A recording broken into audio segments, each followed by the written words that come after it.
दोस्तों बहुत बहुत स्वागत करता हूँ हमारी एक और नई वीडियो में। दोस्तों आज की इस वीडियो में बात करने वाले हैं मृदा विज्ञान की मूलभूत बातें। जी हाँ दोस्तों, फंडामेंटल ऑफ सॉइल साइंस के बारे में बात करेंगे। ठीक है, हमारा लेक्चर 1 चलेगा, मृदा विज्ञान का परिचय हम सबसे पहले देखेंगे, इंट्रोडक्शन टू सॉइल साइंस। ठीक है, इसके बाद में देखेंगे इसकी डिफिनीशन देखेंगे, इसके बाद में क्या देखेंगे, इसका स्कोप देखेंगे। ठीक है, इसके बाद इसका इम्पोर्टेंस देखेंगे। ठीक है, इस प्रकार से आज की इस वीडियो में बहुत ही इंपॉर्टेंट लेक्चर चलने वाला है, जो मोस्टली बहुत ही बार एग्जाम में पूछा जाता है। दोस्तों वीडियो को बिना देरी किए स्टार्ट करते हैं। देखिए, मृदा शब्द जो है वह लैटिन भाषा के सोलम शब्द से लिया गया है, जिसका तात्पर्य, जिसका अर्थ, ठीक है, फर्श यानी पृष्ठ से होता है, पृष्ठभूमि से होता है। किससे होता है? पृष्ठ यानी भूमि से होता है। इससे हमारी जो मृदा है, भूमि है, ठीक है, उसकी जो उपरिता है उससे हमारा होता है। ठीक है, सोलम का तात्पर्य, ठीक है, समझ गए होंगे। इसके बाद सामान्य रूप से पृथ्वी की सबसे ऊपरी परत को मृदा या भूमि कहा जाता है। सामान्य रूप से पृथ्वी की सबसे ऊपरी परत को मृदा या भूमि कहा जाता है। मृदा के वे खनिज पदार्थों का जैविक पिंड है। ठीक है, मृदा के वे खनिज पदार्थों का जैविक पिंड है जो विभिन्न विस्तार के परतों में विभक्त होता है, जो नीचे उपस्थित पदार्थों से आकर, ठीक है, पदार्थों से आकर भौतिक संगठन, रासायनिक संगठन एवं विभिन्न गुणों में भिन्न छोटा होता है। इसके बाद नेक्स्ट है मिट्टी के भौतिक घटक। अब देखिए मिट्टी के भौतिक घटक कौन कौन से हैं, सर्वप्रथम ये देखेंगे। तो देखिए मात्र पदार्थ, सर्वप्रथम देखिए कि मात्र पदार्थ। देखिए मिट्टी के मुख्य घटक पढ़ रहे हैं। ठीक है, तो सबसे पहले आपका आता है मात्र पदार्थ, मियर सब्सटेंस। इसमें देखिए कार्बनिक एवं खनिजों का एक असंगठित पदार्थ जो मृदा विकास के लिए मूल पदार्थ होता है। ठीक है, नेक्स्ट आपका आता है कार्बनिक पदार्थ। तो सर्वप्रथम देखिए कार्बनिक पदार्थ जो होता है उसमें सर्वप्रथम आप सभी लोग देख सकते हैं, इसमें इस एक स्ट्रक्चर के माध्यम से आपको सब पूरा समझ जाएंगे। तो देखिए इसमें देखिए जो हमारा कार्बनिक पदार्थ है, ठीक है, कार्बनिक पदार्थ को 4 भागों में बांटा गया है, 4 भाग में बांटा गया है। सबसे पहले क्या आता है हमारा खनिज पदार्थ। ठीक है, सेकंड पर हमारा क्या आता है कार्बनिक पदार्थ। थर्ड पर हमारा क्या होता है मृदा जल। ठीक है, इसके बाद हमारा आता है मृदा वायु। तो इसमें अब आवर्तन संगठन की मैं बात करूँ तो देखिए खनिज पदार्थ जो होता है, खनिज पदार्थ को ख से लिख रहे हैं, ये हमारा 45% पाया जाता है।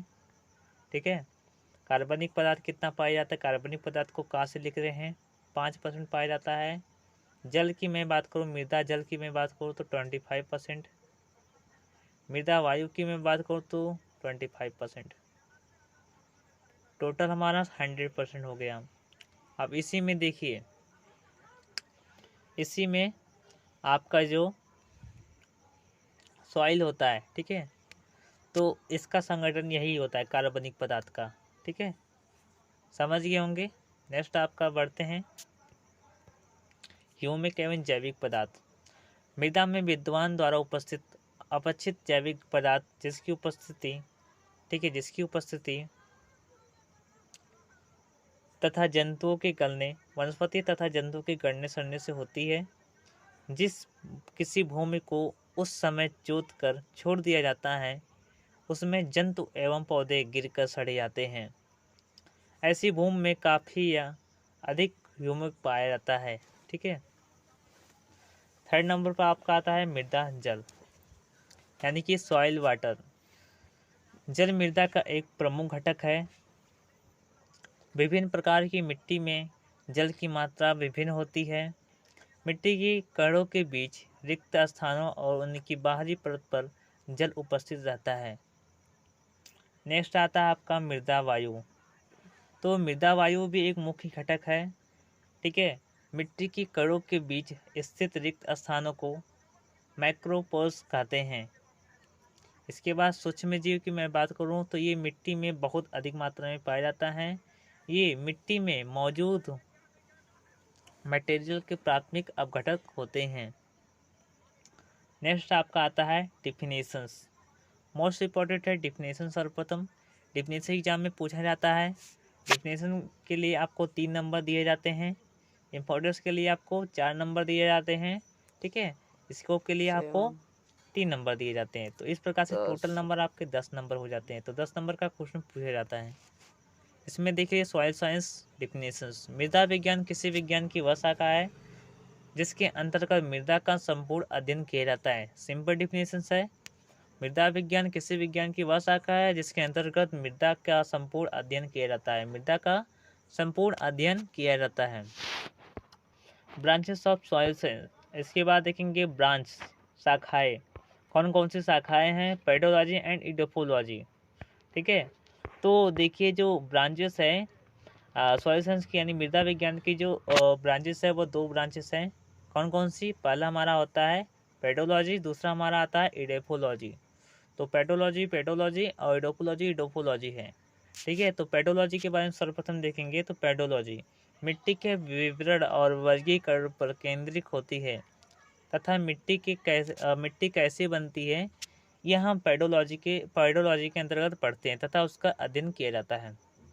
समझ गए होंगे कि मृदा की संरचना, ठीक है, कैसी बनी, यह हम पेडोलॉजी के अंतर्गत पढ़ते हैं। जबकि इडेफोलॉजी में देखिए मिट्टी के जीवों को संबंध का अध्ययन, ठीक है, मिट्टी और मिट्टी के जीवों से संबंध का अध्ययन किया जाता है तथा ये संबंध पौधों की वृद्धि को कैसे प्रभावित करते हैं का अध्ययन करते हैं। यानी कहने का मतलब यह है मिट्टी और मिट्टी के जीवों में संबंध, जैसे हमारा कुछ बैक्टीरिया होते हैं, ठीक है, उनसे संबंध तथा पौधे की वृद्धि, कैसे पौधे अपनी वृद्धि करते हैं मृदा में, ये इसका अध्ययन हम पेडोलॉजी के अंतर्गत करते हैं। समझ गए होंगे। नेक्स्ट आपका आता है जो मोस्ट इम्पोर्टेंट है, नेक्स्ट आपका आता है चट्टाने, रॉक्स।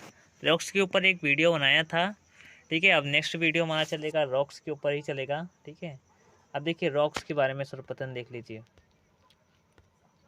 चट्टाने, चट्टान एक या एक अधिक पदार्थों से बनी ठोस पिंड होती हैं। एक या एक से अधिक पदार्थों से बनी ठोस पिंड होती हैं। चट्टानों का रासायनिक तथा भौतिक संगठन उसमें पाए जाने वाले गुणों पर निर्भर करता है। उसमें पाए जाने वाले गुणों पर निर्भर करता है। एक खनिज से मिलकर बनी चट्टान का उदाहरण लाइमस्टोन है। जैसे लाइमस्टोन जो हमारा है चूना पत्थर, ये हमारा एक खनिज है, ठीक है, जो केवल कैल्साइट, ग्रेफाइट कई खनिजों से मिलकर बनी होती है। नेक्स्ट आपका आता है जो मोस्ट इम्पोर्टेंट है डिफिनेशंस। तो देखिए चट्टानों की डिफिनेशन हमारी इंग्लिश में है, तो हम डिफिनेशन अभी नहीं देखेंगे, ठीक है, इस प्रकार से। नेक्स्ट आपका आता है क्लासिफिकेशन ऑफ रॉक्स, चट्टानों का वर्गीकरण देखेंगे, ये मोस्ट इम्पोर्टेंट है, ठीक है। अब देखेंगे सबसे पहले देखेंगे चट्टानों को उसके उत्पत्ति के आधार पर 3 भागों में बांटा गया है। पहला आग्नेय चट्टानें, दूसरा परतदार चट्टानें, तीसरा कायांतरित चट्टानें, ठीक है। आग्नेय चट्टानों को प्राथमिक चट्टानें बोलते हैं, परतदार चट्टानों को क्या बोलते हैं? पातालिक चट्टानें बोलते हैं, और कायांतरित को रूपांतरित चट्टानें भी बोलते हैं, ठीक है। तो आग्नेय चट्टानें के बारे में देखेंगे, ठीक है। इस प्रकार से आप लोग एक फिगर भी, स्ट्रक्चर भी बना सकते हो। आप देखिए एग्जाम में एक अलग टाइप में लिखेंगे तो आपको नंबर अच्छे से मिलेंगे, ठीक है। कहने का मतलब हमारा यही है। तो आग्नेय चट्टानें, तो इसमें देखिए ध्यान से, आग्नेय चट्टानें पिघले हुए के ठंडे होने से और क्रिस्टलीकरण से बनती है। यानी कि जो आग्नेय चट्टानें होती है पिघले हुए तथा ठंडे होने और क्रिस्टली से बनती है। यानी पिघले हुए पदार्थों, यानी पिघले हुए खनिज पदार्थों और क्रिस्टलीकरण से बनती है। एस्टल मैग्मा पृथ्वी की सतह पर या उसके नीचे उनकी विशेषता है गैर लामिनार विशाल संरचना और कुल मिलाकर पृथ्वी 95% का निर्माण करती है। कौन सी? आग्नेय चट्टानें जो होती है पृथ्वी का लगभग 95% तैयार करती यानी बनाती है। नेक्स्ट आपका आता है अवसादी या पातालिक चट्टानें। तो इसमें देखिए ये प्राचीन काल में चट्टानों के अपक्षय से प्राप्त पदार्थ जलवायु, बर्फ आदि के साथ में एक स्थानों से दूसरे स्थान पर जमा होते रहते हैं तथा ठोस पिंड बना देते हैं। ऐसी चट्टानों को, ठीक है, ऐसी चट्टानों को सेडिमेंट्री रॉक्स यानी अवसादी या परतदार चट्टानें कहा जाता है। ये चट्टानें सदैव परत के रूप में पाई जाती हैं। इस चट्टानों के अंदर जीव जंतु तथा वनस्पतियों के अवशेष भी पाए जाते हैं। नेक्स्ट आपका आता है कायांतरित या रूपांतरित चट्टानें। तो कायांतरित या रूपांतरित चट्टानें, इसमें देख लीजिए आग्नेय या अवसादी चट्टानों के मूल रूप से, ठीक है, आग्नेय या अवसादी चट्टानों के मूल रूप से परिवर्तित होने से रूपांतरित चट्टानों का निर्माण होता है। यह परिवर्तन जल ताप के अलग अलग प्रभाव या संयुक्त प्रभाव से होता है। ये परिवर्तन भौतिक तथा रासायनिक दो प्रकार के होते हैं, जिसमें मूल चट्टानों का रूप एवं गुण दोनों बदल जाते हैं। ठीक है, नेक्स्ट आपका आता है अपक्षय, वेदरिंग। अब देखिए वेदरिंग के बारे में सर्वप्रथम देखेंगे, जो मोस्ट इम्पोर्टेंट है। ठीक है, अब देखिए अपक्षय। अपक्षय एक विघटनकारी क्रिया है जिसमें बड़ी बड़ी चट्टानें टूटकर मृदा का निर्माण करती है। जी हाँ दोस्तों, जो अपक्षय है यह एक विघटनकारी, ठीक है, या फिर विघटनकारी क्रिया है जिसमें बड़ी बड़ी चट्टानें जो होती हैं टूटकर मृदा का निर्माण करती हैं तथा उसके भौतिक तथा रासायनिक परिवर्तन हो जाते हैं। ये 3 प्रकार की होती है। पहला भौतिक अपक्षय, दूसरा रासायनिक अपक्षय होती है और तीसरा जैविक अपक्षय होती है। तो सर्वप्रथम भौतिक अपक्षय देखेंगे। तो देखिए भौतिक अपक्षय में इस क्रिया में केवल भौतिक परिवर्तन होता है। भौतिक परिवर्तन में क्या क्या होते हैं, जैसे एग्जाम्पल के तौर पर समझ लीजिए कि जो भौतिक अपक्षय में यानी कि जो चट्टानें होती है उसके ऊपर की जो परत होती है थोड़ी सी चेंज हो जाती है, उसका रंग बदल जाता है, वो भौतिक चट्टानें होती है। ठीक है, चट्टानें छोटे छोटे टुकड़ों में परिवर्तित हो जाती हैं परंतु इनके रासायनिक संगठन पर कोई प्रभाव नहीं पड़ता, यानी इसमें उपस्थित जल ताप वायु ग्लेशियर पाला आदि पर इसमें कोई भी प्रभाव नहीं पड़ता है। नेक्स्ट आपका आता है रासायनिक अपक्षय। रासायनिक अपक्षय में इनके भौतिक गुण भी बदल जाते हैं। ठीक है, इनके जो मतलब रासायनिक जो संगठन होते हैं वो बदल जाते हैं। ठीक है, अब इसमें देख लीजिए सर्वप्रथम रासायनिक अपक्षय में चट्टानों का अपक्षय भौतिक तथा रासायनिक दो रूपों में होता है। चट्टानों का आकार ताप रासायनिक गुण परिवर्तन हो जाते हैं। रासायनिक अपक्षय में कुछ खनिज पूर्ण रूप में से परिवर्तित होकर नई खनिजों का निर्माण होता है। रासायनिक अपक्षय में निम्न क्रियाएं भाग लेती हैं। इसमें ऑक्सीकरण, कार्बनिकरण, जलयोजन और सिलिकाहन शामिल है। जैविक अपक्षय। तो भौतिक तथा रासायनिक अपक्षय की क्रियाएं जैविक कारकों द्वारा संपन्न होने को जैविक अपक्षय कहते हैं। बहुत से सूक्ष्मजीव कार्बनिक पदार्थों के अपघटकों में, ठीक है, अपघटकों में कार्बनिक अम्ल पैदा करते हैं जिससे रासायनिक अपक्षय की क्रियाएं बढ़ती जाती हैं। विदरिंग। अब देखिए विदरिंग को मैं इस प्रकार से स्ट्रक्चर के रूप में बना सकते हो आप लोग, एक शॉर्टकट नोट बना सकते हो, माइंड नोट्स बना सकते हो। Physicals, chemical and biologicals. ठीक है, फिजिकल में कौन कौन से चेंज होते हैं, वाटर, हियर, टेम्परेट, विंड्स। ठीक है, केमिकल में हाइड्रोलॉजिस्ट, हाइड्रेशंस, ऑक्सीडेशन, रिडक्शंस। बायोलॉजिकल में प्लांट्स, एनिमल्स एंड ह्यूमंस। ठीक है, यानी कि फिजिकल में क्या होते हैं, वाटर।